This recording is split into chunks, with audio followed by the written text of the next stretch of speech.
बिस्मिल्लाहिर्रहमानिर्रहीम। लाखों करोड़ों दुरूदो सलाम मोहम्मद मुस्तफ़ा सल्लल्लाहु अलैहि वसल्लम और आले मोहम्मद पर। मैं हूँ उमर दराज गोंदल।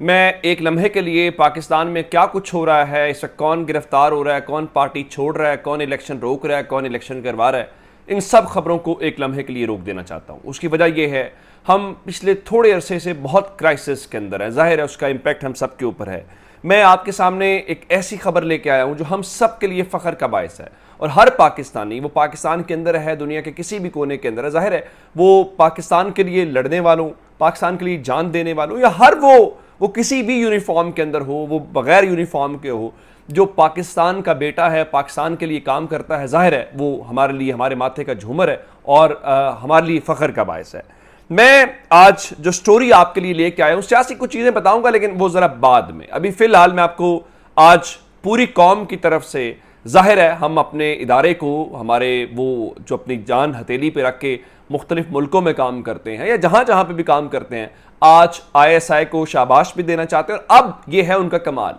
ये है वो प्रोफेशनलिज्म जिसकी हम बात करते हैं, जिसके ऊपर हमें फ़ख्र भी है, और जाहिर है कि ये पाकिस्तान की बहुत बड़ी एक कामयाबी है। कल अचानक से,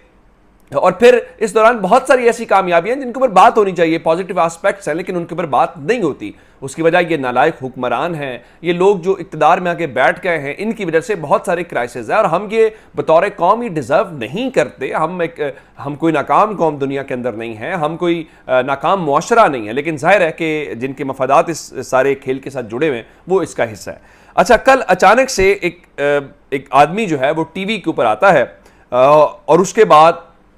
उसका इतराफ़ी बयान है, सहाफ़ियों को प्रेस कॉन्फ्रेंस के अंदर सवालों जवाब करने का मौका मिलता है।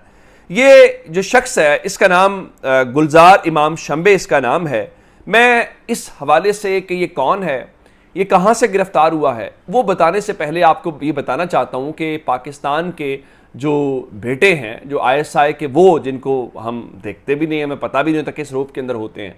तो उन्होंने कमाल दिखाया है, और उस कमाल के मुतालिक मैं आपको बताना चाहता हूँ। मैं आपको कुछ मोटी मोटी बातें बताना चाहता हूँ कि एक, इससे पहले कुलभूषण यादव को पकड़ा गया था, वो एक बहुत बड़ा हमारा कारनामा था कि किस तरह से हमने इंडियन फौज के एक हाजिर सर्विस ऑफिसर को गिरफ्तार किया। ऐसा होता नहीं है दुनिया के अंदर, आमतौर पर मिसालें नहीं है, लेकिन ISI ने यह काम भी करके दिखाया। अब मैं आपको बताना क्या चाहता हूँ, अब आप हैरान इस बात के ऊपर होंगे कि ये गुलजार इमाम है, ये एक और मुल्क के हवाले से बताया गया जो पड़ोसी मुल्क है, और जो जाहिर है कि बलूचिस्तान और दीगर जगहों के ऊपर इन्वॉल्व है, उसके सेफ हाउस के अंदर था, और वहाँ पे इसको रखा गया, और इसका काम जाहिर बात है इसको छुपाना था या इस तक एक्सेस ब्लॉक करना था। लेकिन आप हैरान इसके ऊपर होंगे कि उस सेफ हाउस से इसको निकालने में 393 दिन, यानी साल के अंदर 365 दिन बनते हैं, और इसका मतलब है कोई तकरीबन 13 साढ़े 13 महीने एक ऑपरेशन लॉन्च किया गया। उस ऑपरेशन के अंदर इसको वहां से निकाल के काबू किया गया, काबू करके पाकिस्तान लाया गया। और आप हैरान इस बात के ऊपर होंगे कि इस एक शख्स को 13.5 महीना के इस ऑपरेशन के अंदर पकड़ने के लिए और पाकिस्तान लाने के लिए, आपको पता है कितने ममालिक के जासूस, जो जासूस से मुराद ये है, मैं ज़रा जासूस से बेहतर ये बता देता हूँ कि ISI के जो जांबाज हैं, जो हमारे जवान हैं, वो 11 ममालिक के अंदर जो इन्वॉल्व लोग हैं, उन्होंने इसके अंदर पार्टिसिपेट किया या अपनी जो सर्विसेज हैं वो किया। 11 ममालिक के अलावा बताया गया है तकरीबन 1400 जो दस्तावेजात हैं उनको इस्तेमाल किया गया, जिसके बाद ज़मीनी, फ़ज़ाई और बहरी रास्ते इसको पार करवाए गए, और उस मुल्क के सेफ हाउस से निकाल के एक और मुल्क पहुंचाया गया, और उस मुल्क से इसको गिरफ्तार किया गया, और गिरफ्तार करने के बाद इसको पाकिस्तान लाया गया। और आपको पता है कि कितने इसके अंदर घंटे लगे हैं? 21,000 घंटों के ऊपर मुश्तमिल ये ऑपरेशन था, और ये पेचीदा तरीन जो है वो ऑपरेशन है। बताया गया है कि ये दुनिया की तारीख के अंदर बिल्कुल एक ड्रामाई और फिल्मी किस्म की गिरफ्तारी है, और ये दुनिया के अंदर दूसरी बड़ी ऐसी गिरफ्तारी बताई जा रही है जिस तरह से उन्होंने अपने बड़े प्रोफेशनल वे में गिरफ्तार किया, और पाकिस्तान की तारीख की पहली बड़ी गिरफ्तारी है। हत्ता कि रात को शहबाज शरीफ ने भी अपने ट्विटर अकाउंट से फौज को, ISI को, DG ISI को, उन सबको शाबाश भी दी, और इसके ऊपर एक जो फ़ख्र है वो किया। अब मैं आपको बताना ये चाहता हूं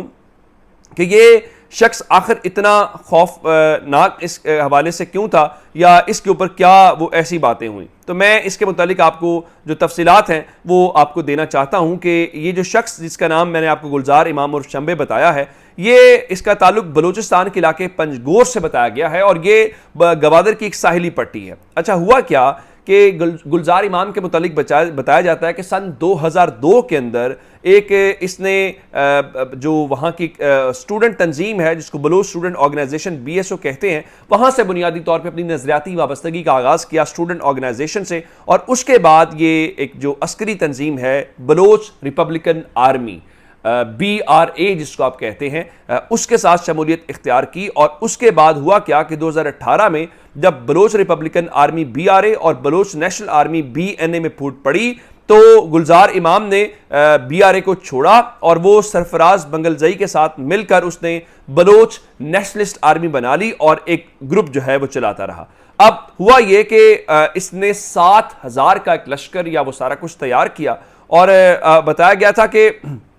उसके बाद ये यहाँ से निकलने में कामयाब हो गया और यहाँ से ये बाहर चला गया। अब इसको पकड़ लिया गया है और पकड़ने के बाद इसको मीडिया के सामने पेश किया गया है, और जो गुलजार इमाम है वो अपने माजी के ऊपर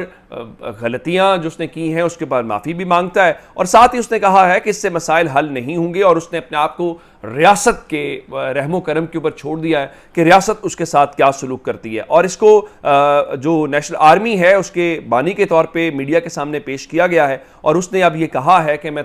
ये तवक्को रखता हूँ कि रियासत मेरे साथ माँ जैसा सलूक करेगी और मुझे इस्लाह का मौका देगी। और गुज़श्ता रोज़ इसे कोयटा के सिविल सेक्रेटेरिएट में मीडिया के सामने पेश किया गया। इस मौके पे वहाँ के जो वज़ीर दाखिला थे मीर ज़िया लांगू और दीगर लोग मौजूद थे, और ये पिछले 15 साल से जो पाकिस्तान को मतलूब था, और इस दौरान इसको बहुत कुछ करने का मौका मिला, लेकिन जाहिर है कि इस दौरान ये भागता रहा और भागते हुए कामयाब हुआ, लेकिन अब वो मुकम्मल तौर पे अब काबू में आ गया है। और ये एक बहुत बड़ी बात है ये पाकिस्तान के लिए, पाकिस्तान की कौम के लिए कि हमने इसको मुमकिन कैसे बनाया। अच्छा, ये इसके अंदर एक मैसेज भी है, और वो मैसेज क्या है? वो मैसेज ये है कि हम अगर अंदरूनी लड़ाइयों में एक दूसरे को गिराने में, एक दूसरे को तोड़ने में लगे रहे तो हमारा दुश्मन फ़ायदा उठाएगा। और ये मैसेज है कि अगर हम उन चीज़ों को भुला के आपस में उस ट्रैक के ऊपर चलें जो हमारे फाउंडिंग फादर्स चाहते थे, जो पाकिस्तान जो डिज़र्व करता है, मैं बार बार कहता हूँ, तो इसका मतलब ये है कि हम उन चीज़ों में जा सकते हैं जिसका जो काम है, जो आइन कहता है, जो कानून कहता है। यानी इदारों का जो काम है इदारे करें, सियासतदानों का काम सियासतदान करें, पार्लियामेंट का काम पार्लियामेंट करें, पुलिस का काम पुलिस करे। तो मेरे ख्याल से वो वक्त दूर नहीं है। ये जो हमारा इस वक्त हाल है, जिस क्राइसिस के अंदर हम निकले हुए हैं सियासी तकसीम के अंदर, मेरा ख्याल है कि वो वक्त दूर नहीं जब हम इसमें से निकल के उस मौके के ऊपर पहुंच जाएंगे जहां पे पाकिस्तान दुनिया में एक ऐसी कौम होगी जो दुनिया के लिए एक रोल मॉडल हो सकती है। अपना बहुत सा ख्याल रखिएगा। खुदा हाफिज़।